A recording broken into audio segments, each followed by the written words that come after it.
Well, hello and welcome back to Read Becca. It is time for a weekly chatty catch-up on everything I read, everything I'm currently reading, and everything I'm looking forward to reading for roughly the current week, as well as some general chit-chat. And this is going to have to be a kind of quick one, I hope, because it is absolutely roasting right now.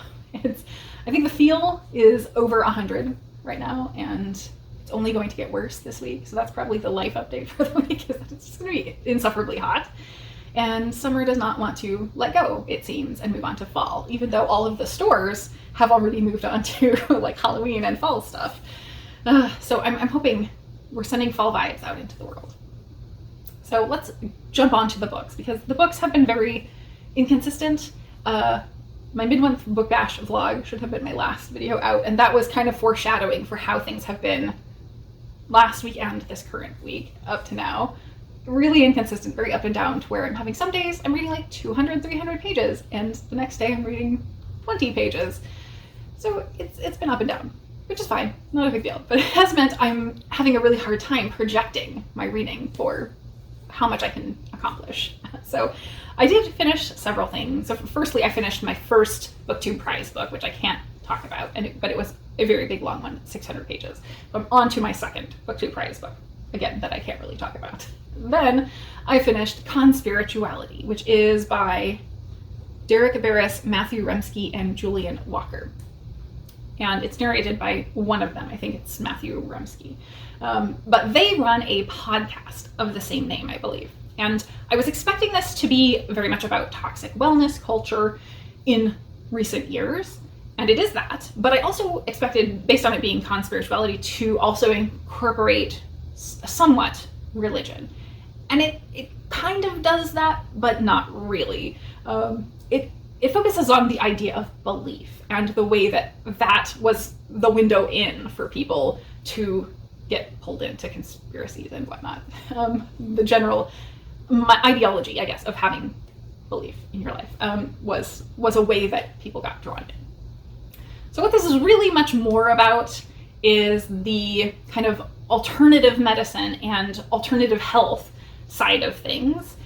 And I felt that there was a real overlap with Naomi Klein's book Doppelganger to a very significant degree. And also this was, I think, being written before that came out, being written and published, I think, before that came out, such that they actually reference one of Klein's previous books, The Shock Doctrine, in talking about different forms of capitalist maneuvers in disaster scenarios and how we saw that play out with the health industry during 2020 and the pandemic.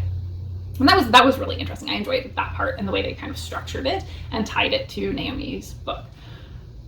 But this is drawing from their own personal experiences significantly, and that focuses in on the yoga world a lot. So it is that very like alt wellness and the general kind of wooey spirituality side of things, more so than organized religion, I think. But what I enjoyed the most, I think, about this was actually tackling the exact same topics that Klein does in Doppelganger, but staying much more focused, I think, and drawing from mainly that yoga side of things. It covered a broad range, but it didn't do the thing that she did in her book Doppelganger, where she also tossed in a million things plus the focus on this doppelganger element of her doppelganger, Naomi Wolf, and the doppelgangers in stories and movies. And I felt like that made her book a lot, like way too much. So this is covering much similar ground, but in a slightly more focused way. It's still covering a massive amount of topics. So I think that because they were drawing from their own experience, they were able to give a lot of examples of things that were kind of within norms and things that were verging into the culty, and where those diverged, really. Where they had been personally tricked was a great example of something they drew from that I felt a lot of empathy for them, because they had fallen for some of these things. Things like them getting pulled into things that just didn't have any facts behind them. Them falling for, like, after they started their podcast, doing actual investigative journalism on this. So all three of them have experience in the yoga world, but one of them is actually an investigative journalist. And so that's kind of where the questioning is coming in here, and them trying to be very critical about this stuff. They were actually tricked in a way that I think most of us would be, in that someone had cited sources, used really real valid science to back what they were claiming, but they were completely misstating the claim of what the actual peer-reviewed study said. And so unless you are someone who goes out, is information literate, can read a journal article, and actually question the claim that they're making as not aligning with that study, you're not even going to notice. You're just going to see, oh yeah, this is citing a peer-reviewed scientific research study, and so there's factual backing behind this claim. So just the depth that these conspiracies were going to prove their legitimacy amazed me to some degree. Most of this was really ground that I have read from before or been through kind of personal experiences with before, so it wasn't a ton of new ground. I think some of the real major things that drew me and impacted me were the things that it was restating in a coherent way that I've experienced. Things like talking about the toxic wellness culture of MLMs that have been very predatory toward single mothers, especially, or stay-at-home mothers, where they're being targeted by these predatory organizations because they don't have a lot of options and flexibility in their lives. And so they buy into this, and they're really sold this vision of success and a veneer from the people who are working for that company. And only the successful people are showing up to do that. Meanwhile, to get that success, they're raising themselves up on top of the bodies of their fallen comrades who invested lots of money into the thing and lost it and have failed or gone bankrupt. And so they're standing atop piles of fallen bodies of their comrades who didn't make it. And yet the company is just really pushing this image of success and a public image of success within their company with their MLM employees, if they're even employees at that.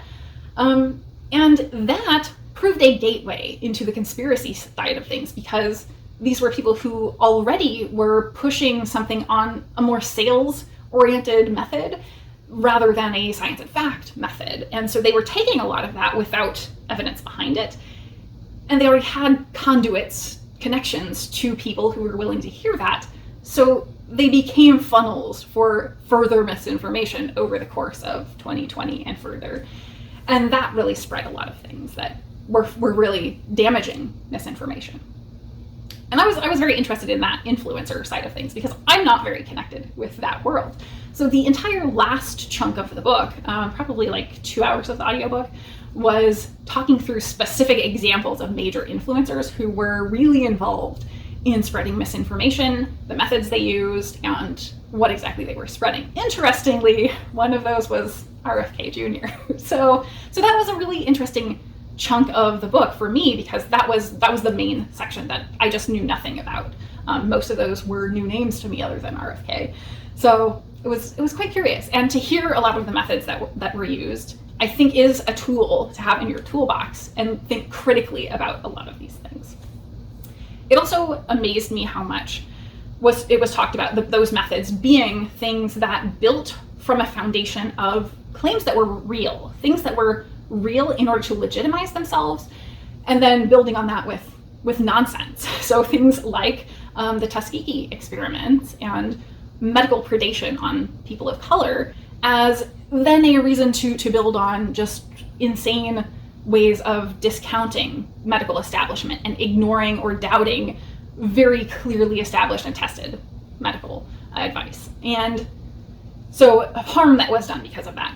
Things like using Me Too to funnel into some very strange conspiracies about satanic cults' sexual abuse that, again, do not exist. So it was starting with like 25% of something very real and then taking it to a place that was completely unfounded. And so they talked through that from a place of having actually fallen for some of these things and coming at it in good faith that they weren't just talking down to the reader. They were actually going through with here's how and why it was reasonable for people who consider themselves far left to swing hard right very quickly. Much like with Klein's example of Naomi Wolf specifically going from fairly left to very right. Here we're talking a little more broadly about that topic and a massive shift in groups of people who were left going to right. At the overhead view, that seems very ideologically inconsistent, right? But when you zoom in and look at the reasons, the why for it, it makes sense because both were based on gut feel and anger and outrage. They're driven by the same thing. So these were people who were taking environmental action and eating organic, but they were doing so not because of evidence and facts, because they thought it made them feel better, or because they thought it was healthier or better for the environment in indefinable ways. So it was very based on faith and feeling rather than on the evidence. Most of them couldn't even tell you what specifically organic means. And so yeah, it was much more faith-based. And so you see the same kind of behaviors from a faith-based perspective, whether it's religion or a faith-based belief in some alt health sphere. So that was interesting to me to group those things and help us understand why there was that overlap. And I think I wish they had really delved more into this as a way of protecting yourself, to kind of take a step back. If you do have that in your life, if you have a faith-based belief, there's not anything inherently wrong or negative about that whatsoever. I'm not talking down about that. But ultimately, if that is a day-to-day practice where you are taking things on faith regularly, it's priming for doing that more frequently. So you are more willing to, you're more open to it mentally, which means you just have to be increasingly guarded and critical and self-aware of what you are taking on faith, whether you want to be taking a thing on faith or not, and seeking out the evidence in cases where you don't want to be taking things on faith. And it seems like from many of the instances that were presented, it was just people not pausing to think about that. If there had been that simple self-check step, it would have saved a lot of pain for us as a society, really. And in so many cases, it's just examples after examples of people rushing headlong into a thing that they're answering their gut on. They're just going with their gut. Don't go with your gut. Your emotions are easily manipulatable and the least reliable thing you have. So sure, they should be a factor, but they should not be driving your decisions whatsoever or your thinking. Not rational. So anyway, I very much really enjoyed this. I thought this was fantastic, really well presented.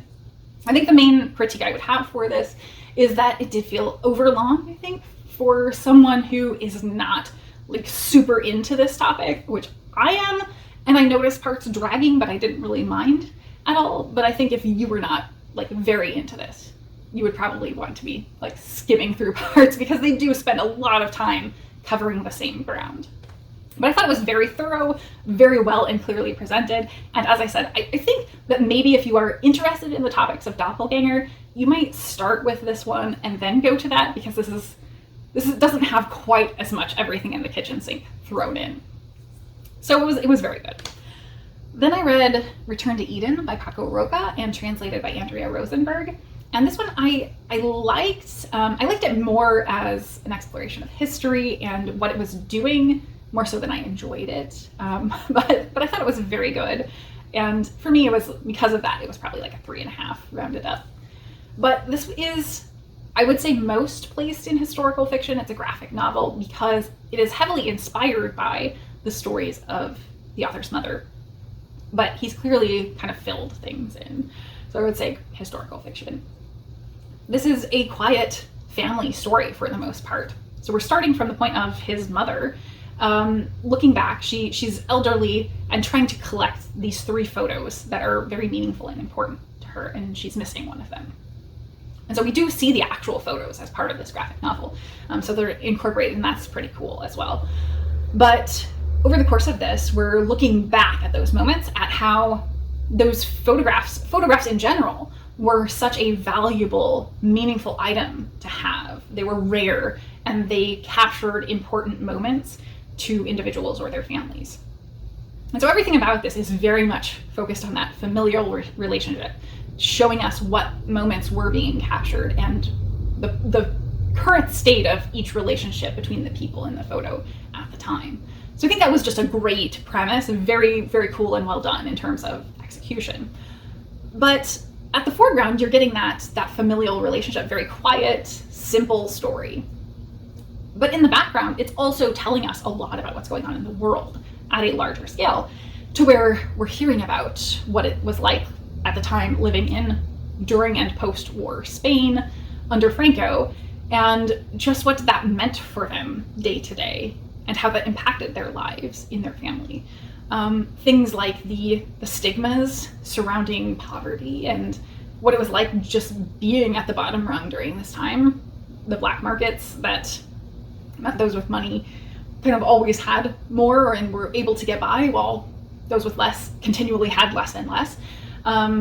Things like the church being heavily influenced by the Franco regime, and people, especially those in poverty, needing and relying on the church for hope while also getting these very damaging messages. And in part, that's really what the message of the title is Return to Eden was his mother's connection with the church and thinking about how if we could only get back to Eden, it's this image of abundance to her as a person who was so young and so heavily impacted by the state of her life during that time, that probably one of the hardest hitting things in this is that you can feel through the whole thing how she is just always a person who is hungry and never gets over it at any point in her life, because as a young girl, she went through that experience. And so it was very, very hard hitting, really impactful, really well executed. I think one of the minor moments that hit me the hardest and made me think the most was just as a child, her getting the chance and being enamored with going to see a movie in a theater. Not because I don't know and haven't seen lots of stories during this time of children being so excited at the special experience of going to the theater, but because for her, this was the window into the world. And it was such a new thing that they could see other areas of the world from their own. And I have to think about that in today's vernacular of like, that for them was like the internet, today, and where they were able to suddenly widen their experience of the world and what that would have meant to people growing up and living in this extreme hardship in Spain with that limited experience. All of a sudden, about other world experiences than your own. Even though at the time, I'm not sure that the films they were watching were depicting a realistic version of the rest of the world, but they were able to suddenly see this wider world. And we also have that where young people are exposed to so much more of the world than they ever could be before through the internet. And so I wonder what the sentiments were about that.